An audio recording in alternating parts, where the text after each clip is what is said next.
know, there's been a lot of rain the past couple days. We're under a flood warning again. This is one of the little bridges.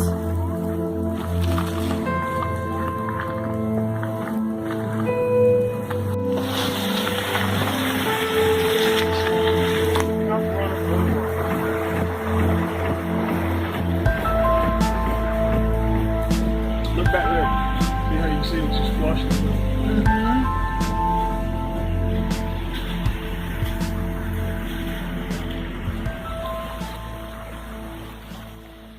Are you driving, Molly? See, I'm driving. Where are we going? You don't know. Are you on camera, Molly?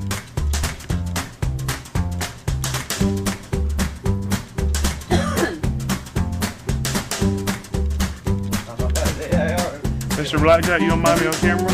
You don't got the warrants, do you? I hope I ain't. Yeah, pockets are good for that. All right, Mr. Blackjack's gonna stick you, Molly. Oh, it's okay, baby. It's okay. It's okay. All done. All done. Look at that. Oh, we're playing now. You're all right. Say You thank okay? Say you. thank you, Yeah. Mr. Blackjack. You're all right.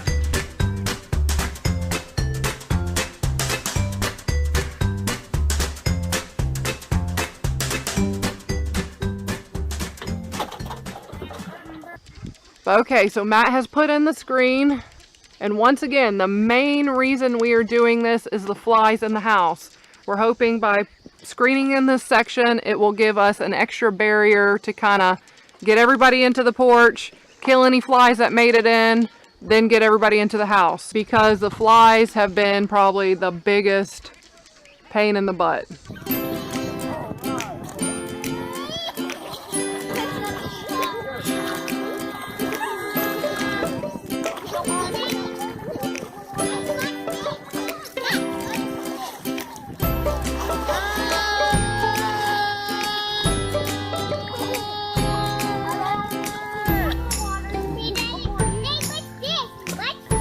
Show me how you go under.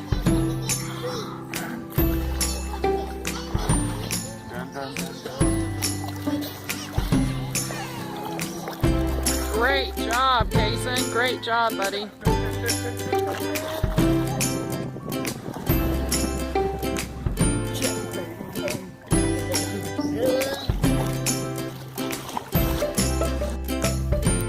What you guys eating?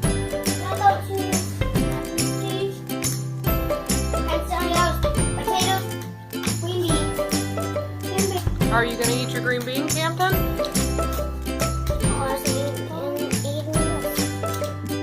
Kason, are you gonna eat your green bean? Did you make a pile of all the things you don't like? Those are the things that I don't like. Those things that these the things I don't like. These the things I don't like. But you're gonna taste your meat? No, this is not what you like, Kevin. That's what you like. That's what I don't like. What did you guys do today? Swim. What? Where'd you swim at? The lake. Was it fun? Yeah, but Kevin gave me the orange thingy.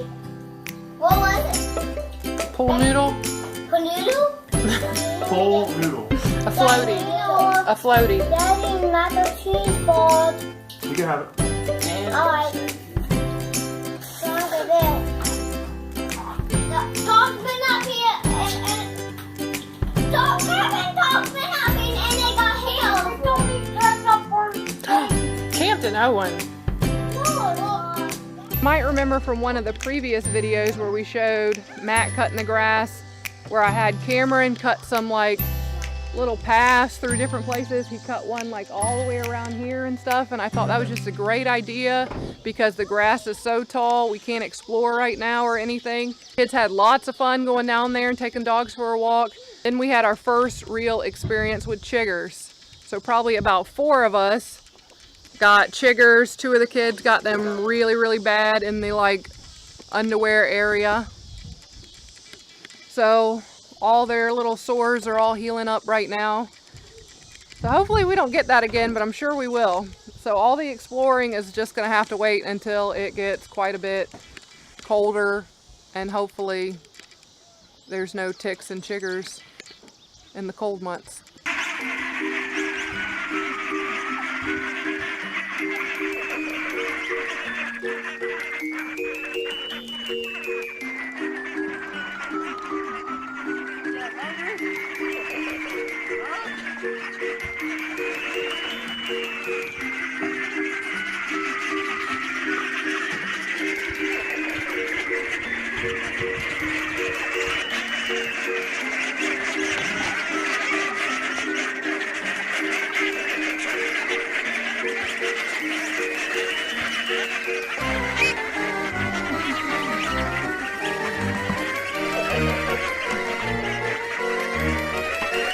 Okay guys, you ready?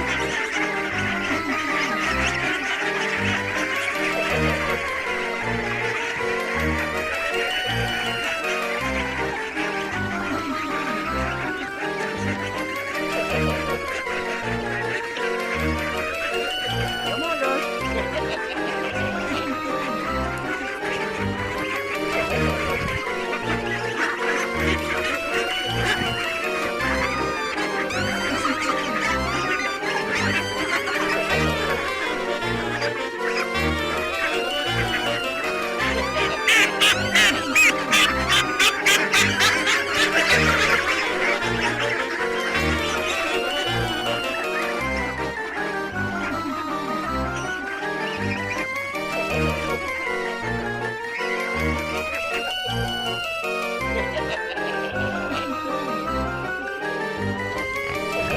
So I've been taking time at night trying to train the ducks to go in their house. And I've used a few different things I've read online. I've used flashlights. That actually works fairly good. Wait, buddy. Pig. I've used flashlights, and that actually works pretty good. I read online that you point the flashlight inside the house, but you have to wait till it's really dark. So I prefer not to wait that long. So I've been doing them now is I just feed them their ration at night, and just gave them their food. Or it's evening, it's close to sunset, and a bunch of them went in. But the thing is, the house has a mesh bottom, so when they eat, some of them drop food on the ground. So a good portion of the ducks have learned they can just go under the house and get everything that people drop, which is great. We don't want any feed wasted, but then they don't go in the house. So I think we're going to start. If they're in the electric fence, the biggest worry we have is aerial predators. At night, for the most part, you know, we wanted the house to be designed tall enough that during the day they could run under the house to get away from things if they need to. At night, some of them have been sleeping at the house. At night, some of them have been sleeping under the house, so I think we're going to just start leaving it open at night and see how that goes. Ready? All right, it's time for Buddy and Sally's treat. Come here, buddy. Come on, Sally. Here, baby girl. Here, mommy. Look at that big old pile.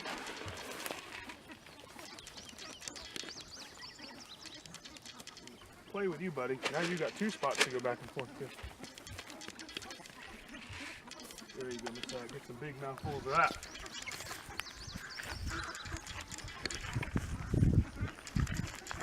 And there he goes, seeing if she's gotten something better. I think he's learned I give her more, but see, there's two spots over there. Is it still recording? Mm-hmm. I was trying to trick him by giving him two spots. I don't think it worked. I think he's learned now I give her more. So, Let's get a close-up of her for this week. oh yeah, she's definitely hanging down, man. She's hanging way down. That's way lower. All right, now talk about our decision about the keats with what we went through last week. After we went through brooding all the ducks and all the geese, we originally wanted to brood all of them at the same time, including the keats. But we weren't able to because even though we ordered them all at the same time and they had roughly the same hatch date, the hatchery contacted us and said there was a problem with their keat hatch, with the guinea hens. And so we weren't able to get them with the geese and with the ducks. So while we had the geese and ducks, we had to wait another month to get another hatch of guineas. And then after going through losing them and all that, we just decided to hold off on guineas for now. Maybe we'll try again next spring because it's getting real late into the summer It's a good time to brood if you don't have a heat lamp. But I think we're going to hold off and wait till next spring or late spring. For those of you that asked about the Keats, the company, the hatchery was more than understanding. They gave us a full refund. They offered a replacement. You know, we considered, but at the end we decided just to take the refund and just hold out till next year. So we're going to hold off on the guineas. And that money, the money from the guineas now is going to go towards our solar kit, which we hope to be ordering soon from Renogy, and we can't wait to get that and show you guys, showing us put it in. We're starting out with a small 300 watt solar kit. It's a complete kit. It has an MPPT charge controller, an inverter, and it's got a 200 amp hour battery, 3 100 watt panels, and it's set up so we can continually add to it. We're hoping to at least be able to run our chest freezer fridge conversion, and to run a fan on the days that's really hot, and then charge like camera batteries, cell phone batteries, laptop. When we have the excess sunlight during the hot days of the summer, I think we'll be able to run everything. But then at night on the battery, we'll have to see how it goes. And it's a system that we can add to later as we need more power and have the money to add to it. And then after we come up with the money for the solar, the next big purchase that we're going to have to do would be the chimney, getting us ready for wintertime. I think it starts to cool down around here maybe in September or October. So hopefully by that time we will come up with probably about $2,000. We just gotta save. So we already have the cast iron wood burning stove. That only cost about $300. And then we went to the store to start getting like the chimney supplies to do it ourselves and watch a few YouTube videos and stuff. And after watching that, we decided we weren't too comfortable with doing it ourselves. So we made a few phone calls to get some prices on how much it is. And they say it's about $700 to $1,000 for all the parts to make the chimney go out. And then about $700 to $1,000 for the man labor. For the man labor? It's called man labor. No, it's just labor. Oh, $700 to $1,000 for the labor. So that was a bit of a shock.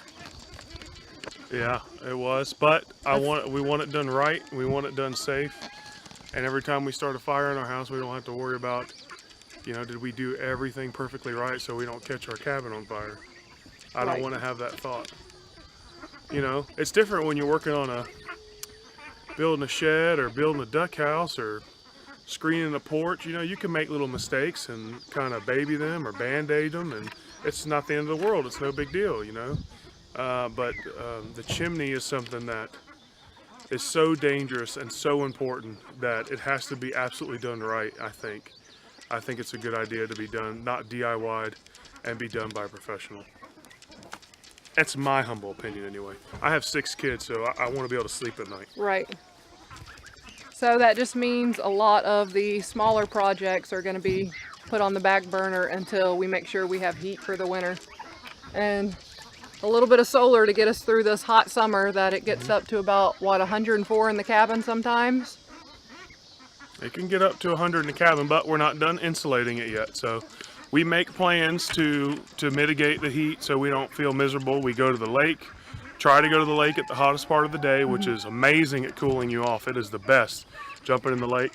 And then also if we need to do anything like go into town or run any errands, we try to get in the van and do that at the hottest part of the day, so we're in air conditioning. So we can, you know, deal with the heat in our own little ways.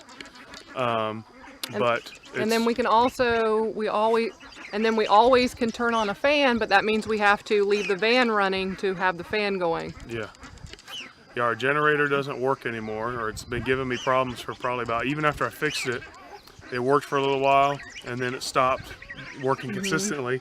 But it's been giving me problems pretty much since then, so it's just not even worth the trouble. It's easier just to turn the van on and turn on the inverter in the van and run anything we need in the house. We just won't run it all night because you don't want, you know, that's our only automobile. We don't want it running all night.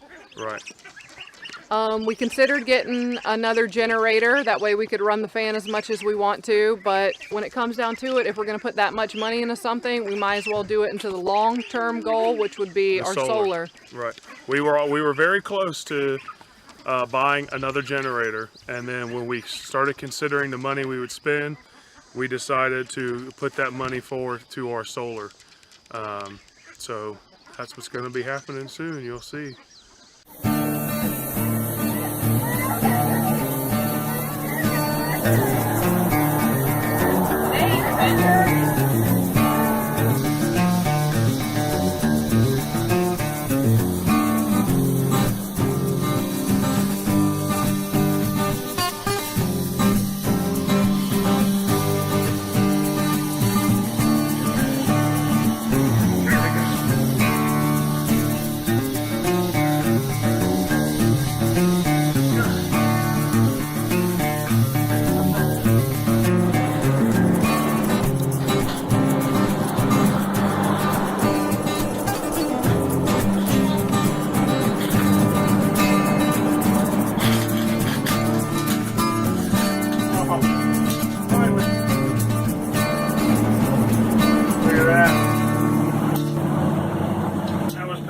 But we got it done. I think it was less than an hour, wasn't it? Probably. Alright. So after our surprise flat tire, well, it didn't actually go flat yet, but we knew it was going flat. We had to turn around, come back to the gas station that we were a little bit down the ways from. And Krista and I had to figure out where the leak was coming from. And then jack it up, and then thankfully the gas station had tire plugs. So we plugged it up right here really, really good. And to our surprise, what we found that caused the leak in the first place was this little guy. Teeny tiny little Hold on. sharp rock. Okay. This little sharp rock. Now we've driven over probably over 1,000 miles of gravel road since we've been here.